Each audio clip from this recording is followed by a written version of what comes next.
tackle corruption. So if there's that sharp decline, one, we believe that is something that needs urgent attention. And then why, in response to your and so what question, has to do with the fact that the president, if you recall, when he went for the bar conference or so, talked about the kind of investment he has made in the resources allocation. And he even repeated same when we met with him in terms of the investment that he's doing in terms of supporting the fight against corruption. Our worry is that if we are actually putting in a lot of resources and the data we have is not consistent with the resources being pushed into the fight against corruption, then every Ghanaian should be worried. And that is why we feel that questions should be asked. Are the resources being used to effectively support the work that should be done?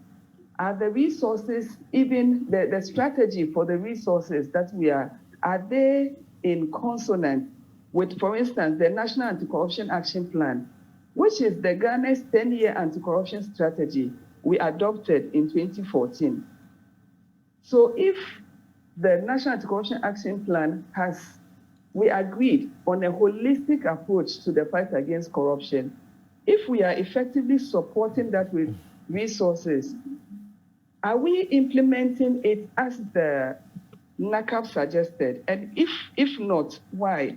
And if yes, why are we not getting the needed results? So these are questions that we believe need every Ghanaian to be interested in, and also for the president to ask and reflect on, so that we can, if it is a matter of reflection, it will help us to identify the shortcomings and re-strategize so we can have the benefits of the resources being invested. I'll return to ask what your answer to these questions, more importantly, the question about the resources, there not being a certain commensurate reflection of what the resources that are being said to be pumped into these organizations,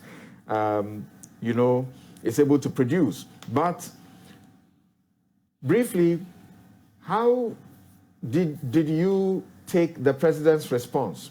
What he told you was that his commitment is steadfast, even though he has issues with some of the entities also because they are partisan, and feels that CSOs were not happy to see him come back to office. Okay. As in win elections. Yeah, so in regards to his response regarding his fight against corruption, he is also saying it from his perspective, but we also believe that he will reflect on the data that we handed to him, and we believe that he would look at the issue critically. And because, why am I saying this?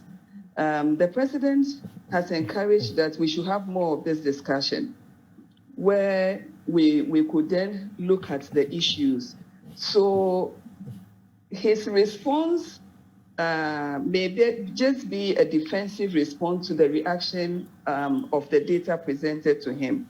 But I believe that the president, in good faith, would look at the data, because I don't think the president would want to waste the nation's resources.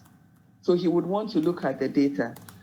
And with regards to the issue, okay, so even the data, let me just draw attention to another data that we presented to him, which is the Auditor General's report.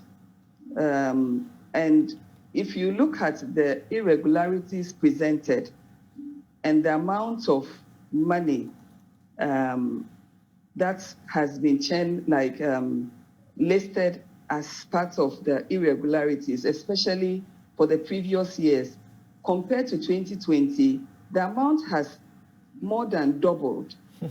So that is worrying, because if you previously had about 6 million, and now the current report is talking about 12 million.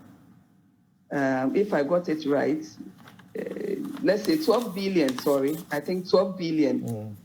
Then you should be worried that if this report it means that there's some increase, a high jump from the previous audit reports results.